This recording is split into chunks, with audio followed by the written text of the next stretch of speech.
રાજકોટ જિલ્લાના ધોરાજી દુષ્કર્મના કેસમાં 20 વર્ષની સજા સંભળાવતી ધોરાજી સેશન્સ કોર્ટ આરોપી અક્ષય ઉર્ફે અક્કી હીરામણ પવાર નામના આરોપીને દુષ્કર્મના કેસમાં સજા આપી. ભોગ બનનારના પિતાએ અક્ષય વિરુદ્ધ પોક્સો અંતર્ગત ફરિયાદ નોંધાવેલ. ભોગ બનનારને આરોપી મહારાષ્ટ્રમાં લઈ ગયેલ અને ત્યાં રોકાયેલ અને શરીર સંબંધ બાંધેલો. આરોપી ભોગ બનનારનો મામો પણ થતો હતો. Dhoraji sessions court additional district જજ અલી હુસેન મોહિબુલ્લા શેખ સાહેબ દ્વારા આરોપીને 20 વર્ષની સજા તથા દંડ ફટકારેલ.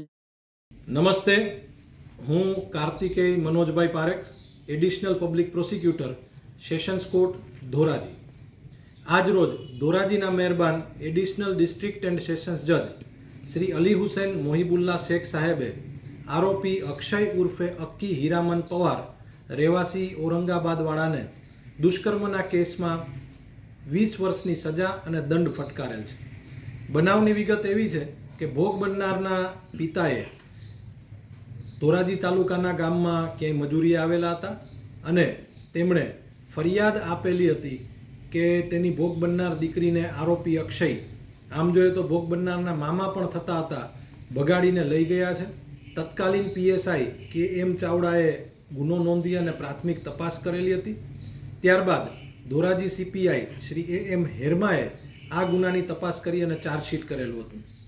આરોપી તરફે મુખ્ય બચાવ એવો લેવામાં આવેલ કે ભોગ બનનાર અને આરોપી સાથે પ્રેમ સંબંધ હતા, લગ્નની વાત હતી, પરંતુ ભોગ બનનારના પિતાને લગ્ન પોતાની બેનના દીકરા સાથે કરવા હોય એટલે ખોટી રીતે ફસાવી દીધેલ છે અને ખોટી ફરિયાદ કરેલ છે.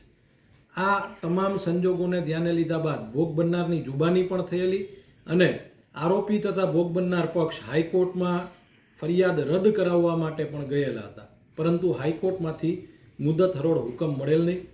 આ કામે સરકાર પક્ષે દલીલ કરવામાં આવેલ કે ભોગ બનનારની ઉંમર 18 વર્ષથી નાની છે, તેમની સહમતિની કોઈ કાયદાકીય કે પુરાવાકીય કિંમત પણ ન ગણી શકાય અને આ તમામ સંજોગોને ધ્યાને લઈ અને ધોરાજીના મહેરબાન એડિશનલ ડિસ્ટ્રિક્ટ એન્ડ સેશન્સ જજ શ્રી અલી હુસેન મોહિબુલ્લા શેખ સાહેબે આરોપીને તકસીરવાન ઠરાવી અને 20 વર્ષની સજા તથા દંડ ફટકારેલ.